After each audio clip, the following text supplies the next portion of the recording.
Mga kaganapan sa ating himpilan, ihahatid sa inyo, #PalaNews. Tuloy ang pag-arangkada ng pinakamatagal at pinalawak na Legal Medical Dental Optical Jail Visitation and Decongestion Program ng Public Attorney's Office. Katunayan, muling isinagawa ang nasabing programa sa Correctional Institution for Women o CIW sa Mandaluyong City.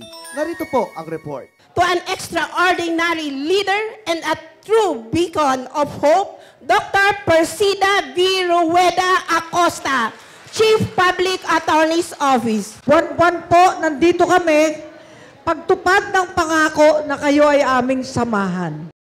Muling tinupad ng ating hepe, PAO Chief Persida Acosta, ang kanyang pangako sa ating mga women PDLs na nakadetine sa Correctional Institution for Women o CIW sa Mandaluyong City dahil sa muli nilang pagdalaw sa nasabing pasilidad.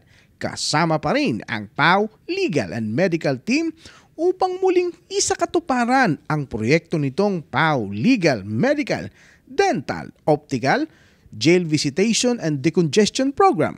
Kaya naman, damang-dama ng ating mga kababayan ang diwa ng National Women's Month ngayong buwan ng Marso.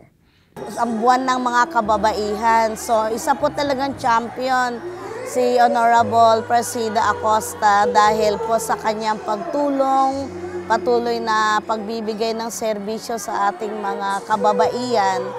Nang tanungin naman si Deputy Chief Public Attorney Dr. Erwin P. Erfe kung malaki na ba ang improvement ng awareness ng ating mga kababayang PDLs kaugnay sa kanilang kalusugan bunga ng regular na pagbisita ng PAO Medical Team.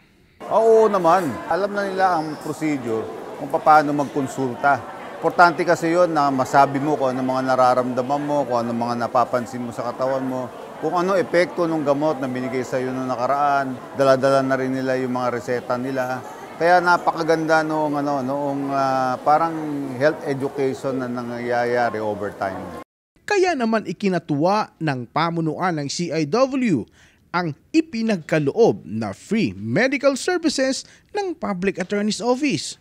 Ang CIW po ay natutuwa po sa isa sa mga proyekto ng Public Attorney's Office sa pangunguna po ni Dr. Erwin Erfe, ang medical group. So marami po silang natutulungan na mga kasamahan natin na mga PDL dito sa mga kababaihan. Malaking tulong po sa amin na nakakatulong sila sa pamamagitan ng pag-check up at pagbibigay po ng mga gamot. May natanggap ding magandang balita si DepDoc mula sa isa sa mga regular na nagpapa-check up sa medical team ng Public Attorney's Office. Kanina may magandang balita sa akin, lumapit yung isang PDL.